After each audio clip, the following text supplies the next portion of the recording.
আওয়ামী লীগ মারা গিয়েছে বাংলাদেশে, আর জানাজা হয়েছে দিল্লিতে। আমাদের দ্বিতীয় স্বাধীনতার ৮ মাস পরে আমরা এখানে জমায়েত হতে পেরেছি। আমরা যেসব দাবিতে জমায়েত হয়েছি আজকে,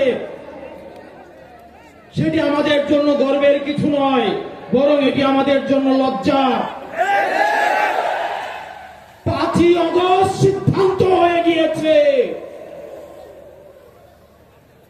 হাসিনার পুনর্বাসন, আওয়ামী লীগের পুনর্বাসনের প্রতি সারা বাংলাদেশের মানুষ রেড কার্ড দেখিয়ে দিয়েছে। ৫ই আগস্ট,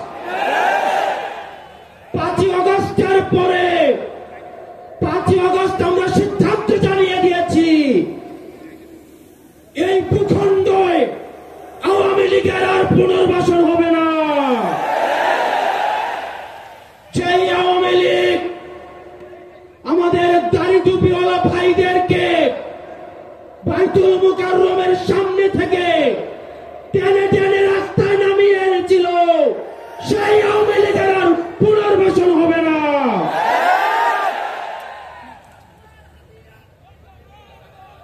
প্রিয় সংগ্রামী সহযোদ্ধা, অত্যন্ত পরিতাপের বিষয়, আজকে ৮ মাস পরে এসেও আমাদের দেশের অনেক রাজনৈতিক দল, অনেক রাজনীতিবিদ আমাদেরকে বারবার করে মনে করিয়ে দেয় আওয়ামী লীগ নাকি রাজনৈতিক দল, এবং এই রাজনৈতিক দল নিয়ে সিদ্ধান্ত আসার এখতিয়ার নাকি তাদের নেই।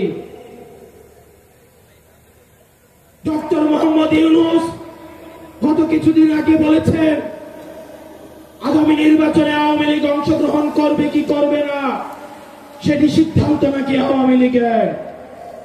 ডক্টর মোহাম্মদ ইউনূস, আপনি ভুলে যাবেন না, আমরা আপনাকে ক্ষমতায় বসিয়েছি।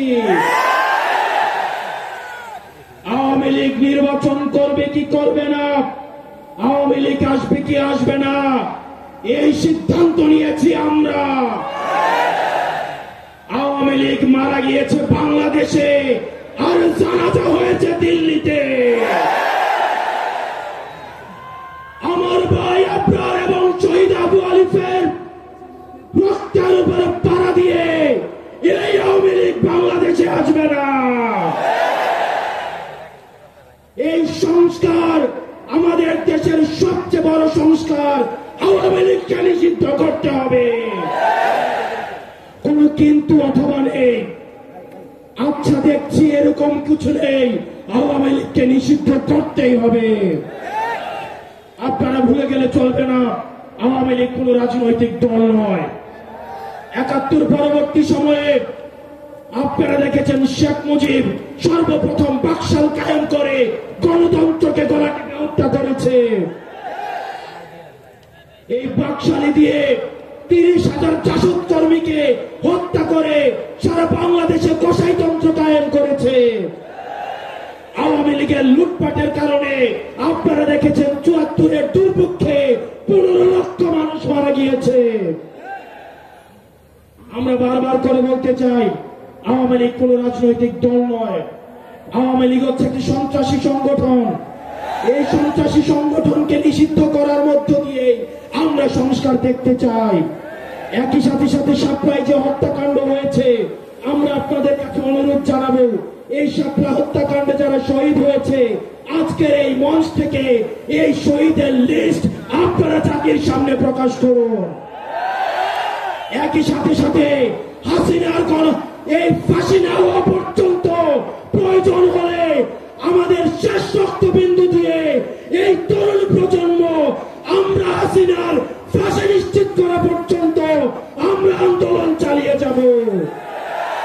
এবং নারী সংস্কার নিয়ে যেই কনসার্ন আপনাদের কাছ থেকে এসেছে, আমরা চাই ডক্টর মোহাম্মদ ইউনূস এই কনসার্ন গুলোকে আপনি অতি সত্বর অ্যাড্রেস করবেন, এবং অপ্রয়োজনীয় যে সংস্কারগুলো রয়েছে সেটিকে পাশ কাটিয়ে প্রয়োজনীয় যে সংস্কারগুলো রয়েছে, যেটির মধ্য দিয়ে নারীদের অধিকার নিশ্চিত হয়, যেটির মধ্য দিয়ে নারীদের সম্মান নিশ্চিত হয়, এবং আমাদের দেশের ধর্মীয় এবং কালচারাল সাংস্কৃতিক যে সম্মান অক্ষুণ্ণ থাকে, সেই অধিকারগুলো, সেই সংস্কারগুলোতে আপনাকে জোর দেওয়ার জন্য আহ্বান জানাচ্ছি।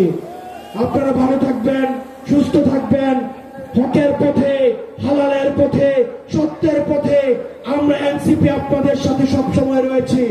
ইনকিলাব, ইনকিলাব, ইনকিলাব। আসসালামু আলাইকুম ওয়া রাহমাতুল্লাহি ওয়া বারাকাতুহু।